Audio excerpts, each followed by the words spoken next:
تھا؟ دیدار عطا کیا تھا. پھر تیرے باپ کی روح سے اللہ نے پوچھا, توجہ, اللہ نے پوچھا اے روح عبداللہ, یہ حدیث پاک سنا رہا, حدیث پاک ہے, پوچھا اے روح عبداللہ بتا تیری کوئی خواہش ہے, تیری کوئی طلب ہے, کچھ مانگنا چاہتی ہے؟ تو روح عبداللہ نے عرض کی اللہ کے حضور باری تعالیٰ ہاں میری خواہش ہے, میری طلب ہے. رب نے پوچھا بتا کیا چاہتی ہے؟ روح عبداللہ نے کہا مولا تیری بارگاہ سے اور کچھ نہیں مانگتی, ایک خواہش ہے کہ مجھے تمہارا دنیا میں بھیج, تیرے نام پہ تمہارا کٹ کے تیری بارگاہ میں آنا چاہتی ہوں. سبحان اللہ. دوبارہ شہید, جو لذت, جو مزہ, جو لطف تیری راہ میں کٹنے میں آتا ہے مولا وہ مزہ دوبارہ لینا چاہتی ہوں. رب کائنات نے روح عبداللہ سے کہا اے روح عبداللہ جو ایک دفعہ آ جاتا ہے پلٹ کے واپس اونچا بولیے, پلٹ کے واپس نہیں جاتا. اور کچھ بول کیا چاہتی ہے؟ اب روح عبداللہ نے کہا مولا پھر ایک پیغام دے دے کائنات والوں کو, دنیا والوں کو میسج دے دے. رب نے پوچھا بتا کیا چاہتی ہے؟ عرض کرنے لگی باری تعالیٰ لوگوں کو بتا دے کہ وَلَا تَقُولُوا لِمَن يُقْتَلُ فِي سَبِيلِ اللَّهِ أَمْوَاتٌ, کہ جو کوئی اللہ کی راہ میں مار دیا جائے اسے مردہ نہ کہنا بلکہ وہ زندہ ہے. سبحان اللہ. بلکہ وہ زندہ ہے. یہ تھی شہید کے حاضر ہونے کی ایک جہت کہ اس کی روح کو اللہ کے حضور حاضر کیا جاتا ہے. شہید کا معنی کیا میں نے بتایا تھا؟ اونچا بولو ذرا سارے, حاضر اور موجود. تو روح عبداللہ کو اللہ کے حضور حاضر کر دیا گیا. اب توجہ, اس کی دوسری جہت کیا, دوسرا پہلو وہ کیا ہے؟ آقا علیہ السلام نے فرمایا ایک تو روح اللہ کے حضور حاضر کی جاتی ہے, ایک یہ ہے کہ رب کائنات جیسے ہی کوئی میدان میں شہید ہونے لگتا ہے, اب رب کو تو خبر ہے نا, بولیے رب کو تو پہلے خبر ہے نا. رب ہزار ہاں ملائکہ کو کہتا ہے اے فرشتوں فلاں زمین کے ٹکڑے پہ اتر جاؤ, بندہ اپنی جان کا نذرانہ میری راہ میں پیش کرنے لگا ہے, اس کی روح کو بیگار و مددگار اور اکیلا نہ چھوڑنا, جاؤ پورے جلوس کے ساتھ اور استقبال کے ساتھ اس کے پاس حاضر ہو جاؤ اور روح کو پروٹوکول کے ساتھ میری بارگاہ میں لے کے آؤ. سبحان اللہ. روح کو کیا کرو, بڑے پروٹوکول کے ساتھ لے کے آؤ. اب حاضرین یہ احتشام ذرا توجہ کیجیے, جب وہ روح اللہ کے حضور پہنچتی ہے, اب آپ کا نکتہ حل کرنے لگا, آپ کا مسئلہ حل کرنے لگا. وہ روح اللہ کے حضور پہنچتی ہے, اللہ رب العزت اپنی تجلی نور کرتا ہے اس روح پر. کیا کرتا ہے؟ تجلی نور کرتا ہے. وہ اپنی بارگاہ سے فیض دیتا ہے, وہ روح کو طاقت تاثیر دیتا ہے. اب وہ روح مقام علیین پر تھی, جسم قبر میں تھا. جب رب کائنات نے تجلی نور کیا تو روح اپنی طاقت تاثیر سے قبر میں پڑے ہوئے جسم کے ساتھ کنیکٹڈ رہ کر زندہ رہتی ہے. سبحان اللہ. جسم کے ساتھ کنیکٹڈ رہ کر بولیے زندہ رہتا. اب وہ جسم زندہ رہتا ہے. یہ ہے زندگی کا شعور کا ایک پہلو, یہ ہے وہ زندگی. اب شہید کا ایک اور معنی سمجھاتا ہوں آپ کو, مگر وہ سمجھنے سے پہلے مثال دیتا ہوں کس طرح, وہ کس طرح زندہ رہتی ہے. توجہ, آپ سب سورج کو جانتے ہیں, سورج کو بولیے, آپ نے دیکھا ہوا ہے نا سب نے سورج. سورج کہاں ہوتا ہے؟ اونچا بولیے. آسمان پہ. آسمان زمین سے کتنا بلند ہے؟ ہزاروں لاکھوں میل دوری پہ ہے. توجہ, اب ہزاروں میلوں کی دوری پہ چمکتا سورج, آپ میں سے کئیوں نے سائنس کو پڑھا ہوگا. سائنس جن بچوں نے پڑھی ہوئی ہے وہ جانتے ہیں, سائنس میں لکھا ہے اور سائنسدان لکھتے ہیں کہ ہزاروں میلوں کی بلندی پر جو سورج چمک رہا ہے وہ زمین پہ اگنے والے پودے, زمین پہ رہنے والے جانور, شجر, حجر, انسان, پرند, چرند, حتیٰ کہ جس کو بھی روشنی کی ضرورت ہوتی ہے سورج کی کرنیں اسے خوراک مہیا کرتی ہیں. کیا سورج کی کرنیں اسے بولیے خوراک. اب سورج کتنے میلوں کی دوری پہ ہے؟ ہزاروں میلوں کی دوری پہ. کیا وہ جس پودے کو خوراک کی ضرورت تھی سورج پہلے اس پودے کے اندر آیا تھا؟ بولیے نہیں, وہ اپنی جگہ پہ تھا. پودے کے اندر, وجود کے اندر داخل نہ ہوا. اگر انسان کو ضرورت تھی تو سورج انسان کے وجود کے اندر داخل نہیں ہوا, وہ اپنے مقام پر رہا, اپنے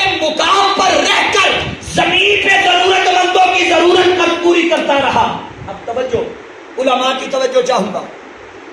وہ کیا سورج کیا ہے؟ مخلوق ہے. سورج کیا ہے بولیے؟ لگتا ہے میں اوکھی گل شروع کی تھی، سمجھ مجھے لگ نہیں جاتی بھائی. توجہ ہے، بات آسانی سے سمجھ رہے ہیں نا سارے؟ جنہوں سمجھ آ رہی ہے ہاتھ اونچا کر کے سبحان اللہ کہو ذرا. سبحان اللہ. پھر کہو ایک بار ذرا سبحان اللہ. سبحان اللہ. اب سورج مخلوق ہے. سورج کیا ہے؟ مخلوق ہے. مخلوق ہے. ہم بھی کیا ہے؟ مخلوق. بولیے ہم بھی کیا ہے؟ مخلوق. مخلوق ہونے میں ہم اعلیٰ ہے یا سورج اعلیٰ ہے؟ بولیے ہم ہم اعلیٰ ہے، سورج ادنا ہے. سورج ادنا ہے. اب وہ ادنا مخلوق ہے، ہم اعلیٰ مخلوق ہیں. توجہ، وہ ادنا مخلوق ہو کر ہزاروں میلوں کے فاصلے پر رہ کر زمین پہ رہنے والے ضرورت مندوں کی ضرورت پوری کرتا ہے. توجہ، اگر وہ ادنا مخلوق ہو کر ہزاروں میلوں کی دوری پر رہ کر زمین پہ بسنے والوں کو زندہ رکھ سکتا ہے، تو جو اعلیٰ مخلوق ہے انسان، اگر اس کی روح مقام نگین پر چلی جائے، زمین جسم پہ بھی رہے تو کیسے زندہ نہیں رکھ سکتا؟ سبحان اللہ. توجہ ہے. جب سورج سب کو زندہ رکھتا ہے تو پھر وہ مقام علیین میں بیٹھی روح کیسے جسم کو زندہ نہیں رکھ سکتی؟ اب حاضرین ذی احتشام توجہ، اگلی بات جو کرنے جا رہا وہ کیا ہے کہ اس شہید کا ایک معنی ہے کسی چیز کو. اب ایک اور مثال دیتا ہوں تاکہ اگر مشکل بنے تو اور آسان ہو جائے. توجہ، آپ نے حضرت عزیر علیہ السلام کا نام سنا ہے؟ سب نے سنا ہے. قرآن مجید کا واقعہ سنا تھا. عزیر علیہ السلام 1000 سال پرانی بستی کے پاس سے گزرے. جب بستی کے پاس سے گزرے تو کھنڈرات، وہ ملیا میٹ ہو چکی بستی، وہ کہیں تھوڑی تھوڑی ہڈیاں کسی کی نظر آ رہی ہیں. وہ کھنڈرات بستی کے پاس سے گزرے تو دیکھ کر اللہ کے حضور عرض کرنے لگے، باری تعالیٰ قیامت والے دن یہ گسیدہ ہڈیاں کیسے جمع کر کے انسان کو زندہ کرے گا؟ قیامت والے دن دوبارہ کیسے زندہ کرے گا؟ رب کائنات نے یہ سنا تو قرآن نے ارشاد فرمایا فَأَمَاتَهُ اللَّهُ مِئَةَ عَامٍ. جب عزیر علیہ السلام نے یہ کہا تو رب کائنات نے عزیر علیہ السلام پر 100 سال تک کے لیے موت طاری کر دی. کتنے عرصے کے لیے؟ 100 سال. اب 100 سال کے لیے عزیر علیہ السلام لکو دک صحرا میں پڑے رہے. 100 سال. اب 100 سال کے بعد جب دوبارہ زندہ ہوئے، وہ جسم جو 100 سال پہلے صحرا میں پڑا تھا، جیسے جسم کے اندر روح تھی تو تر و تازہ تھا، روح کے نکلنے کے بعد بھی جسم اسی طرح سلامت رہا جیسے 100 سال پہلے تھا. جیسے 100 سال پہلے تھا. اب حاضرین ذی احتشام، حضرت سلیمان علیہ السلام کا بھی نام سنا ہے کہ نہیں؟ اونچا بولو جنہ سنے ہیں. سب نے سنا ہے.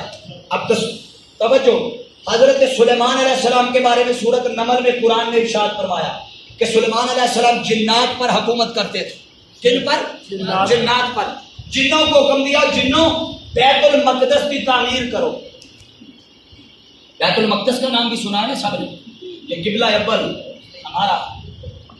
حضرت سلیمان علیہ السلام نے کہا مسجد بیت المقدس کی تعمیر کرو.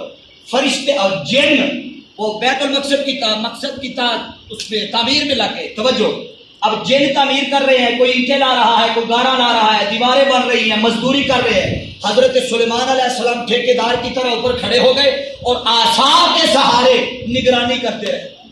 اب نگرانی کرتے رہے. مفسرین نے لکھا ہے کہ حضرت سلیمان علیہ السلام کے وصال کو 1 سال گزر گیا. وہ کھڑے کھڑے وصال فرما گئے. کیا؟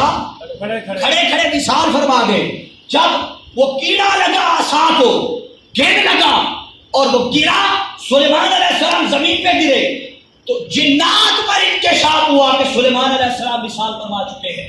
اب حاضرین ذی احتشام، وہ جسم جو 2 4 5 ہفتوں میں، مہینوں میں گرسک چاہتا تھا، وہ سلیمان علیہ السلام کا جسم 1 سال پہلے وصال ہوا، مگر جسم اسی طرح سلامت رہا جیسے روح اور جسم ملے رہے تو سلامت رہے گا.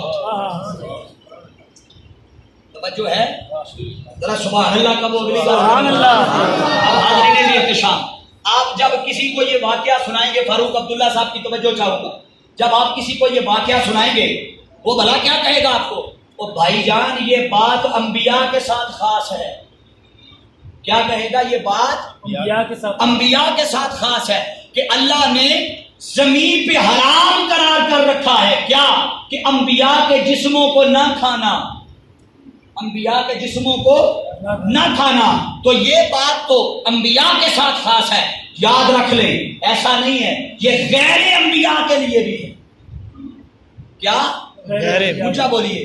یعنی انبیاء نبی ہو گئے، غیر انبیاء انبیاء کے علاوہ بھی اگر کوئی ہو اس کا جسم بھی سلامت رہتا ہے، اس کا جسم بھی سلامت رہتا ہے. قرآن سے دلیل دیتا ہو. سورۃ الکہف اٹھائیے، اللہ رب العزت نے ارشاد فرمایا وَلَبِثُوا فِي كَهْفِهِمْ ثَلَاثَمِائَةَ وَازْدَادُوا تِسْعًا کہ بنی اسرائیل کے وہ جو اصحاب کہف کے بلی تھے وہ 309 سال تک غار میں لیٹے رہے. کتنا عرصہ بولیے؟ 309 سال تک. ہر 6 مہینے کے بعد اللہ ان کی کروٹ بدلتا تھا. کتنے مہینے کے بعد؟ 6 مہینے. وہ جیسے 309 سال پہلے ان کے جسم تھے، 309 سال گزرنے کے بعد بھی جسم اسی طرح تر و تازہ رہے جیسے 309 سال پہلے تھے، جیسے 309 سال پہلے تھے. اب اس سے اگلی بات کرنے لگا، دل تھام کے سننا ہے. وہ کیا کہ صرف وہ اصحاب کہف کے ولی زندہ نہ رہے بلکہ ان کے در پہ بیٹھنے والا کتا بھی زندہ رہا.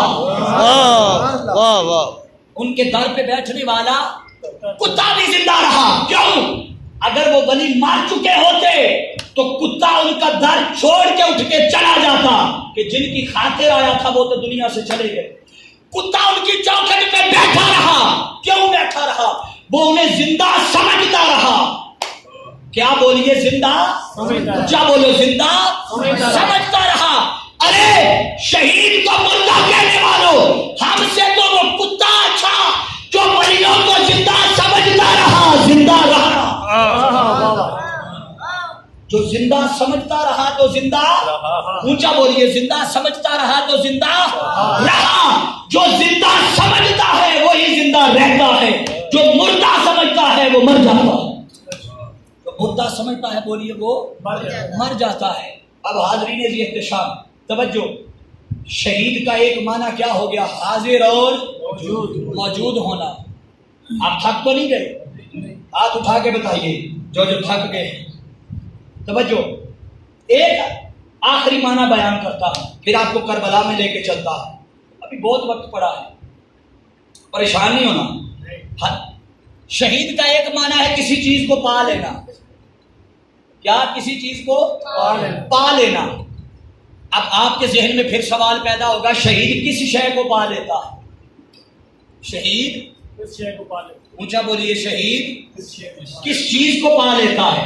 حاضرین جی احتشام، وہ عملاً اللہ رب العزت نے جو شہید کے لیے انعامات کا اعلان کر رکھا ہے وہ ان چیزوں کو پا لیتا ہے. کیا کرتا ہے؟ وہ ان چیزوں کو پا لیتا ہے. ان میں پہلی چیز کیا ہے کہ جیسے ہی شہید کی روح قبض انصری سے پرواز کرتی ہے تو اللہ رب العزت کی بخشش و مغفرت پا لیتی. یہ پہلا انعام ہے. پھر حاضرین جی احتشام، دوسرا انعام کہ وہ ایمان کی حالت میں اللہ رب العزت روحوں کے ساتھ اس کا نکاح کرتا ہے. پھر شہید کے لیے اور انعام کہ وہ قبر کے عذاب سے محفوظ رہتا ہے.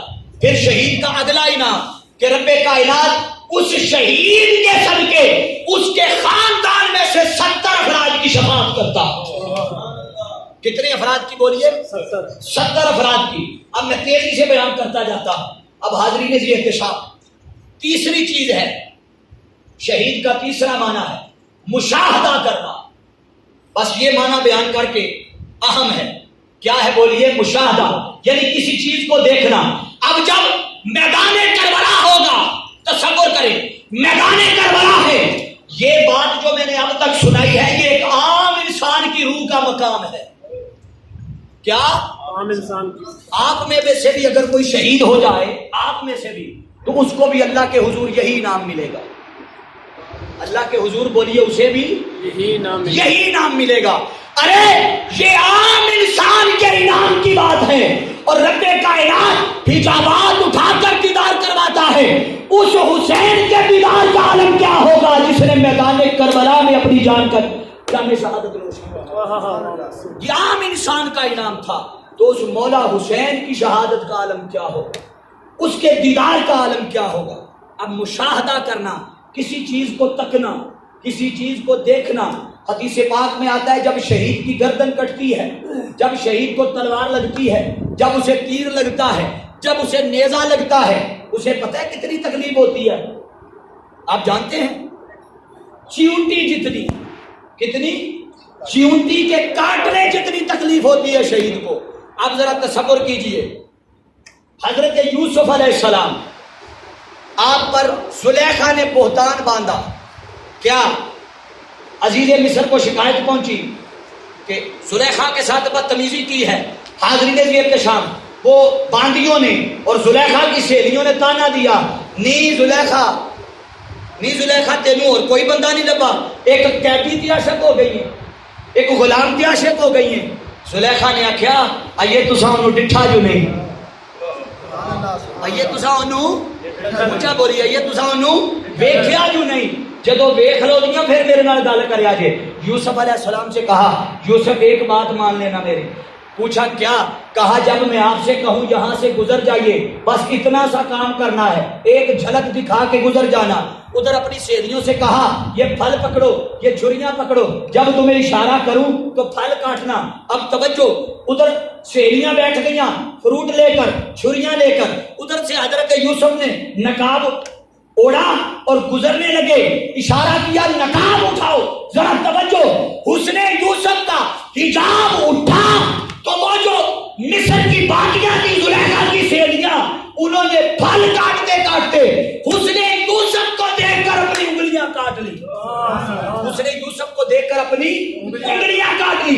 ارے یہ حسن یوسف ہے، اگر حجابات اٹھ جائیں تو ہاتھ کٹتے ہیں، اگر وہ حسن مطلق کا دیدار ہو جائے تو پھر کربلا میں گردنیں کٹتی ہیں۔ ادھر انگلیاں کٹتی ہیں، ادھر گردنیں کٹتی ہیں، ادھر انگلیاں کٹتی ہیں، ادھر بولیے۔